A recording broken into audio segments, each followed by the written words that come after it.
Assalamualaikum warahmatullahi wabarakatuh. Alhamdulillahi alamin.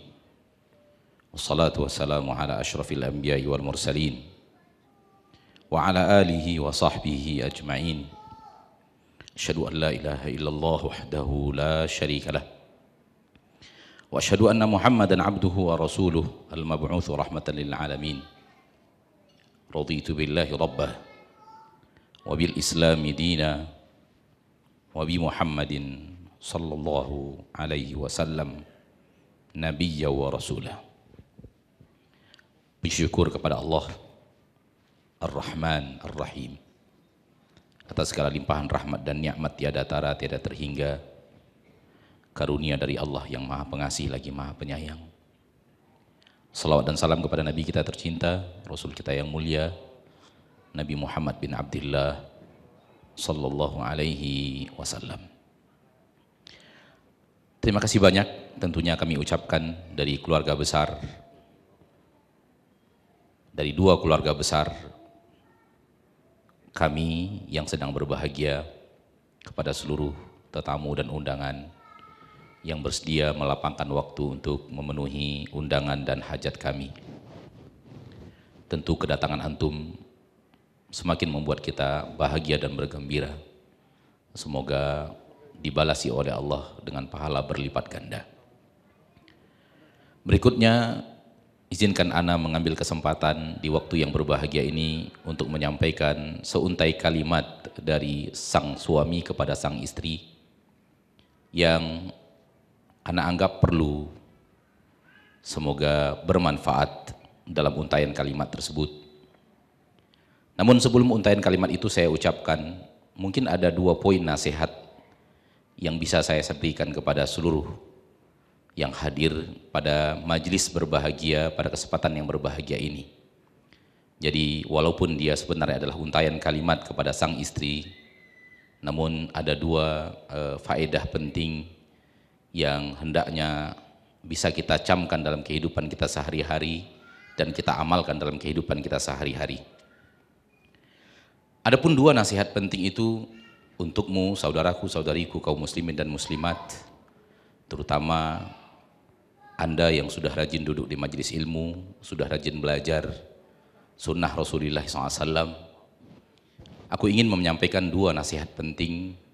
Semoga momen yang bahagia ini, momen langka ini bisa memberikan manfaat masuknya 2 nasihat penting ini ke hati kita, untuk kita jadikan amalan dalam kehidupan kita sehari-hari. Karena melihat keadaan dan situasi kaum muslimin sekarang, kita atau saya pribadi sering mengatakan bahwa ini sudah banyak dilalaikan oleh kaum muslimin. Bukan hanya orang awam, bahkan juga orang yang sudah rajin hadir di majelis taklim dan sudah terlihat tanda-tanda dia mengamalkan sunnah Rasulullah SAW dalam penampilan-penampilan zahirnya. Adapun 2 nasihat penting itu, yang pertama adalah merupakan sifat seorang mukmin yang sejati menjaga lisannya dari membicarakan aib saudaranya. Dan itu pun kewajiban menjaga aib itu apabila memang aib itu ada dan terjadi. Namun apabila aib itu belum pasti terjadi, maka hanyut membicarakannya adalah dosa di atas dosa. Karena itu adalah kumpulan antara ghibah dan su'udzon. Adapun nasihat yang kedua, merupakan sifat seorang mukmin sejati yang sudah banyak dilupakan adalah menjaga dirinya agar dia tidak dibicarakan orang lain dengan cara yang buruk. Berbuat sesuatu yang membuat orang lain terhindar dari membicarakan perkara buruk tentang dirinya. Ini hal sudah banyak dilupakan orang, dan sudah banyak orang yang kurang mengamalkannya. Arti kata sudah langka diamalkan oleh manusia, yaitu seorang muslim memiliki sifat berusaha bagaimana caranya supaya orang tidak berbicara yang buruk tentang dirinya. Bukan untuk berbangga, tapi ingin menjaga kehormatan jiwanya agar orang lain tidak punya kesempatan untuk berbicara hal yang buruk tentang dirinya, Kalau toh pun mereka berbicara, dia telah memiliki sesuatu yang bisa membentengi pembicaraan buruk tersebut. Contoh dari sunnah Rasulullah SAW, kisah antara Nabi SAW dan Safiyah, Ummul Mukminin radhiyallahu anha wa ardhaha. Di suatu subuh, Nabi sedang berdiri bersama istri beliau Safiyah. Ketika itu ada dua orang sahabat yang lewat. Mereka mempercepat langkahnya seketika mereka melihat Nabi bersama seorang wanita.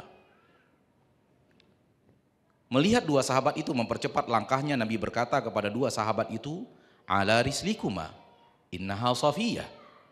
Kalian berdua jangan tergesa-gesa. Ini adalah istriku Safiyah. Apa maksudnya? Kalian jangan berburuk sangka, saya sedang berbicara dengan seorang wanita yang bukan mahram. Ini adalah istriku Safiyah, saya bebas berbicara sedekat apapun dengan dirinya. Kata para ulama, Rasul tidak ingin syaitan masuk ke dalam hati dua sahabat ini dan memberikan sesuatu di hati itu. Adapun contoh dari amalan salaf adalah kisah Anas bin Malik radhiyallahu anhu wa ardhah. Diceritakan dalam biografi Anas bin Malik, suatu hari Anas bin Malik tertidur dan terlambat melaksanakan sholat berjamaah ke masjid. Dan tertidur bukanlah aib, karena itu adalah sifat manusia dan Allah pun tidak membebankan dosa. Namun ketika beliau berusaha untuk melangkah ke masjid, ternyata jamaah sholat berjamaah telah selesai ditegakkan. Dan jamaah yang ada di masjid pun sedang bergerak keluar dan pulang dari masjid. Apa yang beliau lakukan? Akhirnya beliau bersembunyi dari pandangan mata manusia. Supaya apa? Agar orang-orang yang pulang dari masjid tidak melihat beliau yang tidak sholat berjamaah.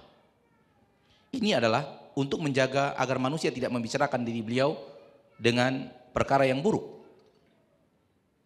Padahal pada dasarnya beliau orang-orang mendapatkan uzur untuk tidak sholat berjamaah karena beliau tertidur. Namun orang kan tidak tahu bahwa beliau tertidur. Orang hanya tahu bahwa beliau tidak ikut sholat berjamaah. Beliau datang, sholat berjamaah sudah usai. Sengaja beliau bersembunyi agar orang tidak melihat. Ini adalah bahagian daripada pengamalan sunnah Rasulullah SAW, yaitu kita harus menjaga diri kita dan membuat sebuah protek untuk diri kita agar orang lain tidak membicarakan tentang diri kita hal yang buruk. Sekuat yang kita mampu. Saudara-saudariku, untuk mengamalkan sunnah Rasulullah SAW tersebut di atas, maka saya merasa perlu pada kesempatan ini untuk memberikan seuntai kalimat penting kepada istri. Dengan harapan seuntai kalimat ini memiliki arti, memiliki manfaat untuk kami berdua, juga memberikan manfaat kepada semua yang hadir dan semua yang mendengarnya kelak hingga hari kiamat. Wahai istriku yang kucintai, dari hatiku yang paling dalam aku sampaikan kepadamu, niatku menikah denganmu karena Allah, bukan selain itu. Niatku menikah denganmu karena Allah dan demi untuk menegakkan sunnah Rasulullah Sallallahu Alaihi Wasallam. Istriku yang kucintai, aku tertarik untuk menikah denganmu dikarenakan sifat-sifat dan akhlak-akhlak terpuji yang kau miliki. Sampai kepadaku sifat dan akhlak tersebut melalui orang-orang yang kenal kepada dirimu. Istriku yang kucintai, aku akan berusaha mengamalkan sunnah Rasulullah di dalam berumah tangga bersamamu. Apapun yang merupakan sunnah Rasulullah di rumah tangga, insya Allah akan kuusahakan melakukannya dan mengamalkannya. Seperti itu pula kepadamu. Walau sebagai seorang manusia yang lemah seperti diriku, tidak mungkin aku pernah luput daripada kekhilafan dan kesalahan dalam mengamalkannya. Namun yakinlah istriku bahwa aku akan selalu berusaha menyempurnakannya, insyaallah ta'ala. Termasuk di antara sunnah Rasulullah SAW dalam rumah tangga adalah soal harta suami istri di dalam rumah tangga. Yaitu, pertama, harta suami adalah harta suami, bukan harta istri. Di dalamnya Allah memberikan kewajiban untuk menafkahi istri dan anak-anak dengan cara yang ma'ruf. Yang kedua, harta istri adalah harta istri, bukan harta suami. Di dalamnya tidak ada kewajiban apapun untuk menafkahi suami dan anak-anak. Istri tidak ada kewajiban mengeluarkan harta sekecil apapun untuk kebutuhan nafkah di dalam keluarga. Dengan terjalinnya tali pernikahan bukan berarti harta itu milik berdua dan dimanfaatkan berdua, seolah-olah keduanya adalah pemilik hak penuh terhadap harta tersebut. Karenanya, pada kesempatan ini saya menyatakan di hadapan istri saya dan keluarga besar beliau, serta di hadapan seluruh keluarga besar saya sendiri, dengan disaksikan oleh seluruh tetamu dan undangan yang hadir, sekaligus mereka akan menjadi saksi di hadapan Allah atas apa yang akan saya nyatakan.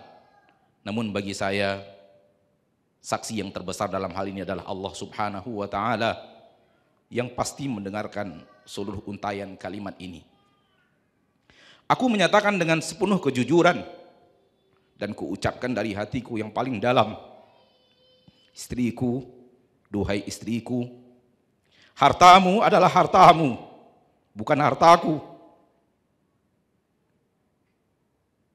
Engkau berhak melakukan apapun yang engkau mau dengan hartamu, selagi itu adalah hal yang Allah bolehkan dan Allah halalkan.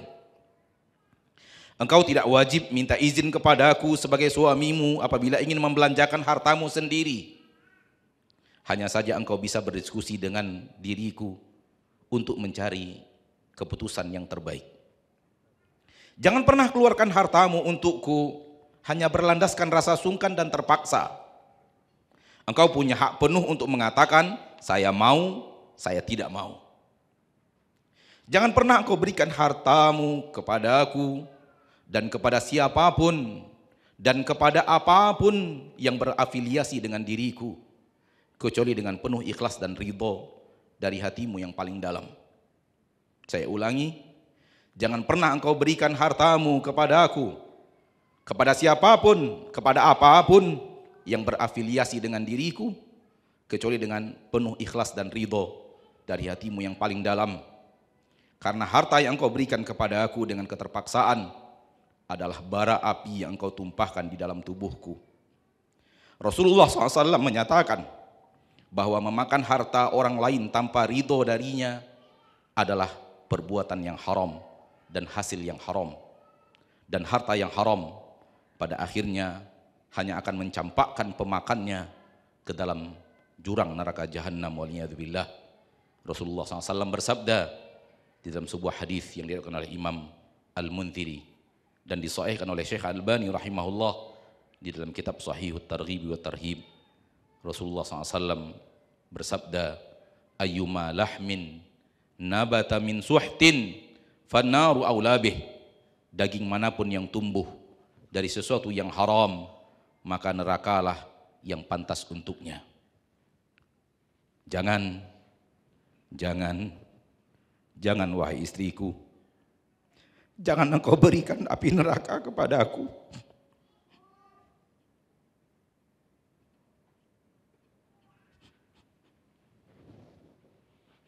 Jangan engkau basahi tubuhku dengan bara api dari neraka. Aku ingin ke surga.